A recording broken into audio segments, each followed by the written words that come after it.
Did you know that one of the bands we're featuring today was so convincing as a British group, most Americans had no idea they were from San Francisco? Get ready to discover the hidden gems and untold stories of 10 60s bands that time forgot. The Rose Garden. Our musical mystery tour kicks off with a band whose name bloomed with promise. But what if their hit song about a plane ride to London was actually a prophecy of their own swift descent? The Rose Garden story is a bittersweet melody of sudden fame and even quicker obscurity. Formed from the ashes of a group called the Blokes, the Rose Garden found their own unique sound after covering much of the Byrds' work. Their moment in the spotlight came at the tail end of 1967 when their single, Next Plane to London, soared to number 17 on the Billboard Hot 100 chart. It seemed like the Rose Garden was destined for greatness. But just as quickly as they bloomed, they began to wither. Their self-titled album hit the shelves in January 1968, but subsequent releases failed to capture the public's imagination. The music industry can be a thorny place, and the Rose Garden found themselves caught in its brambles.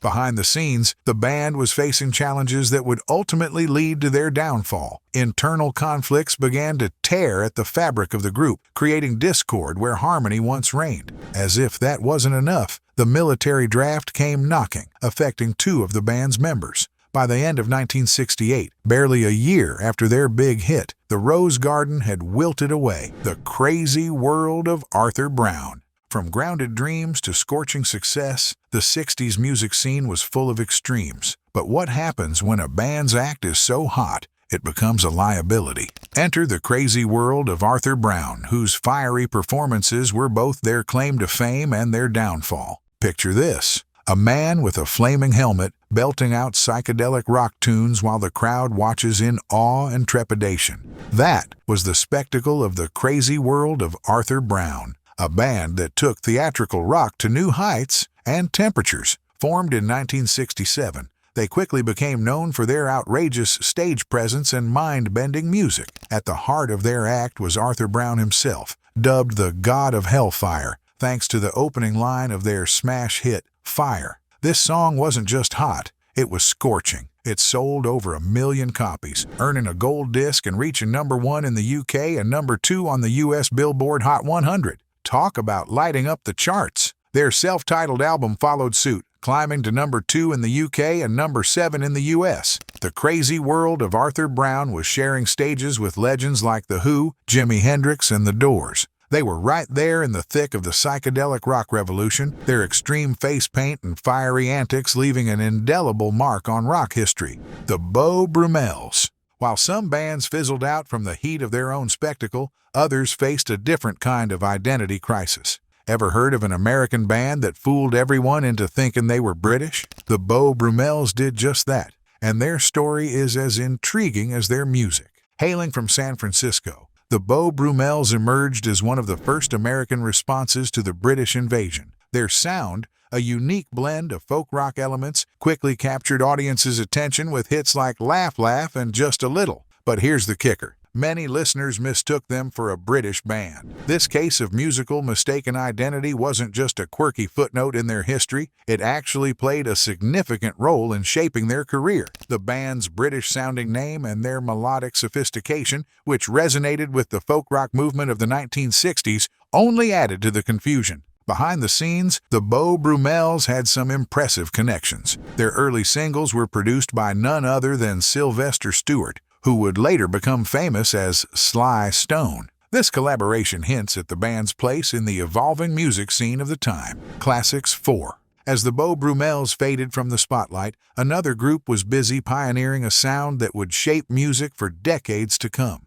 Have you ever caught yourself humming a hauntingly familiar tune, only to realize you can't quite place the band behind it? That's the curious case of Classics 4. Back in 1965, Jacksonville, Florida gave birth to a band that would blend pop and jazz in a way that was ahead of its time. Classics 4 started as a cover band, but they quickly found their own unique sound. Their smooth mix of genres set them apart in a music scene that was getting louder and more psychedelic by the day. You might not know their name, but chances are you've heard their music. Remember that catchy saxophone line in Spooky? That was Classics 4. And it reached number 3 on the Billboard Hot 100. Their other big hit, Stormy, climbed to number 5. These weren't just fleeting successes. These songs became part of the soundtrack of the late 60s.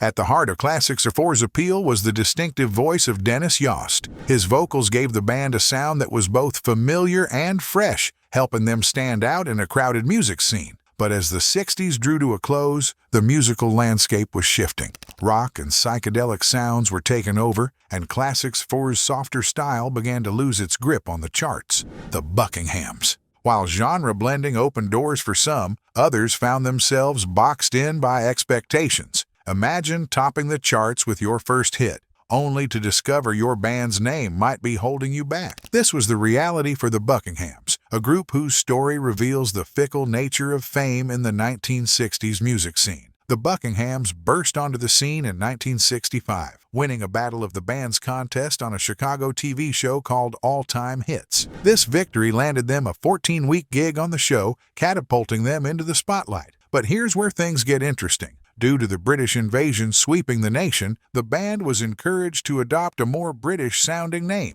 Enter the Buckinghams, a name that would become both their calling card and their cross to bear. Their breakout hit, Kind of a Drag, sold over 1 million copies and reached #1 on the national pop charts. Suddenly, the Buckinghams were hot property, appearing on popular TV shows like The Ed Sullivan Show and American Bandstand. They signed with Columbia Records and churned out more hits, including Don't You Care and Susan. But success in the 60s was a double-edged sword. The very name that helped them ride the wave of the British invasion soon became a source of confusion. Fans and industry insiders alike often mistook them for a British band, creating an identity crisis that would haunt them throughout their career. As the decade wore on, the Buckinghams faced mounting pressures. Personnel changes shook the band's foundation, and their hit-making streak began to wane. Their 1968 album, In One Ear and Gone Tomorrow, failed to produce a hit single, signaling the beginning of the end. By 1969,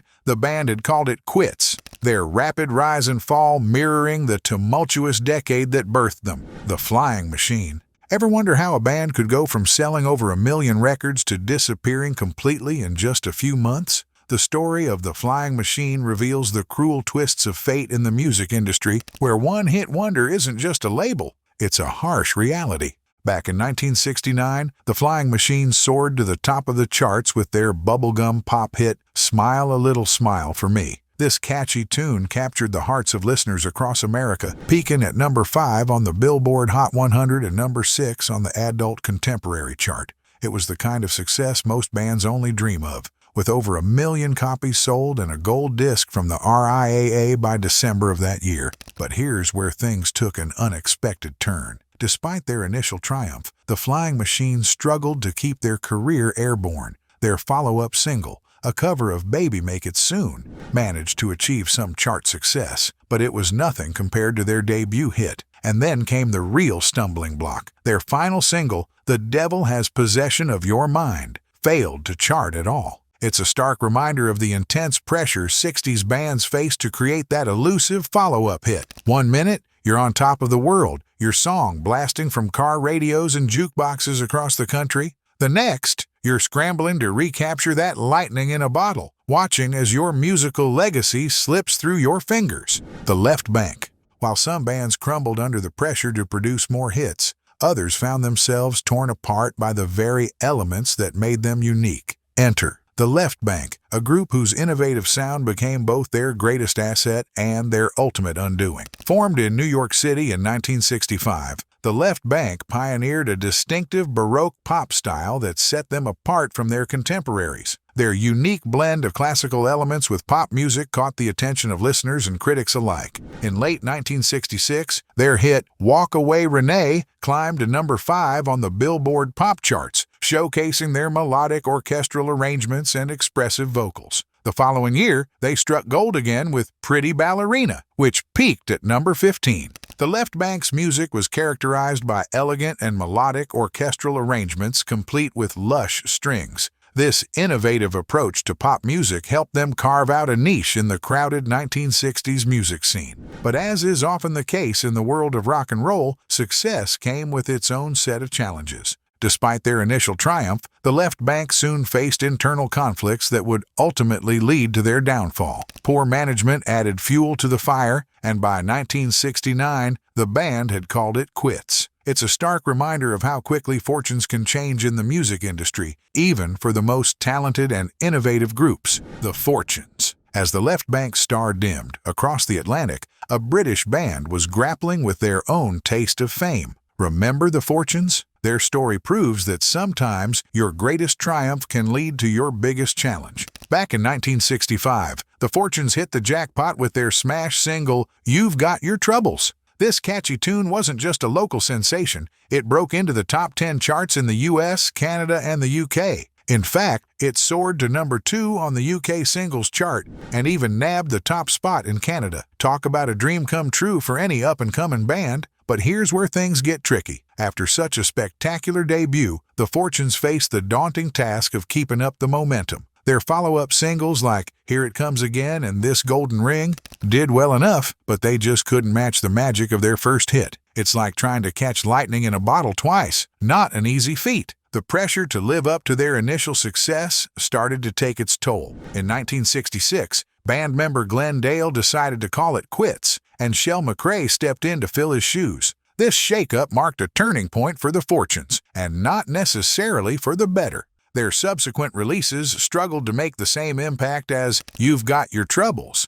Imagine being in their shoes. You've tasted the sweet nectar of success, but now it feels like it's slipping through your fingers. The music scene in the 60s was changing faster than a DJ could spin a record, and the Fortunes found themselves racing to keep up. The Peppermint Rainbow. While the Fortunes grappled with fading fame, another group was about to experience their own roller coaster ride. What if your band's shot at stardom lasted just 24 hours? For the Peppermint Rainbow, that became their bittersweet reality. Back in 1967, a group of young musicians from Baltimore formed a band called the New York Times. Playing local gigs in the mid-Atlantic states, they caught the attention of Decca Records and soon found themselves with a shiny new record deal. But before they could make their mark, they needed a name that would really pop. Enter the Peppermint Rainbow, a moniker as colorful as the era they lived in. In 1969, the Peppermint Rainbow struck gold with their hit single, Will You Be Staying After Sunday?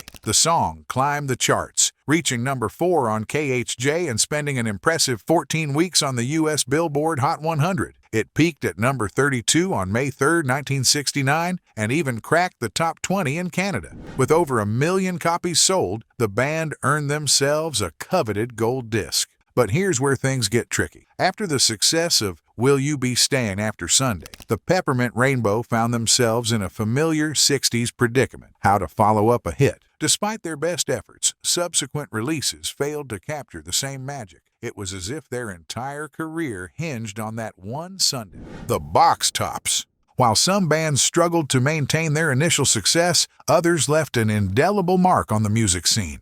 Ever wonder how a group of high school friends from Memphis ended up influencing rock music for decades to come? The Box Tops' story is one of soaring highs, unexpected twists, and a legacy that outlived their brief time in the spotlight. Back in 1967, the Box Tops burst onto the scene with their hit single, The Letter. This wasn't just any old song. It was a chart-topping sensation that held the #1 spot for 4 weeks straight. Can you imagine selling over 4 million copies of a single record? That's exactly what the Box Tops did, earning themselves a shiny gold record in the process. But the Box Tops weren't content with just one hit. They kept the momentum going, releasing 4 albums and 10 singles between 1967 and 1969. Their third single, Cry Like a Baby, nearly matched the success of The Letter, peaking at #2 for 2 weeks in 1968. What set the Box Tops apart was their distinctive, soulful sound. At the heart of it all was Alex Chilton's gritty vocals, giving the band a unique appeal that resonated with fans across America.